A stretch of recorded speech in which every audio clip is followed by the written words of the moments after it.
Hello everyone, welcome to my channel. Hi, আমি Sabna 30 days চ্যানেলে আজকে ডে 14। আজকের দিনটা একটু বিশেষ। আজকে হলো আমাদের বিশ্ব নবী দিবস। এই দিনটি আমাদের মনে করিয়ে দেয় যে আমাদের প্রিয় নবী হজরত মোহাম্মদ সাল্লাল্লাহু সাল্লামের সুন্দর শিক্ষা ও আদেশের কথা। তিনি আমাদের শিখিয়েছেন মানুষকে ভালোবাসতে, সবার সঙ্গে সুন্দর ব্যবহার করতে, বিপদে পড়লে একে অপরের পাশে দাঁড়াতে, সবসময় সত্য ও ন্যায়ের পথে চলতে।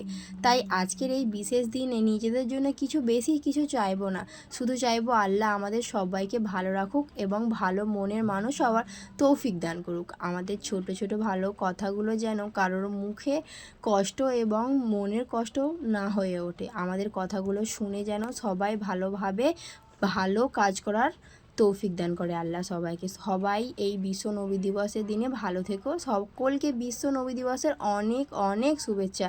আল্লাহ আমাদের সবাই জীবনে শান্তি ও রহমত ও বরকতের দান করুক। আল্লাহ সকলকে ভালো রাখুক। এই বিশ্ব নবী দিবসের দিনকে অনেক র্যালি বেরিয়েছিল আমার বাপের বাড়িতে, কিন্তু আমি তো যেতে পারিনি। ভাইজান ক্লিপগুলো দিল, তোমাদের সঙ্গে শেয়ার না করতে পারলেও মনটা কেমন হবে, ভালো লাগে লাইক করে দিও।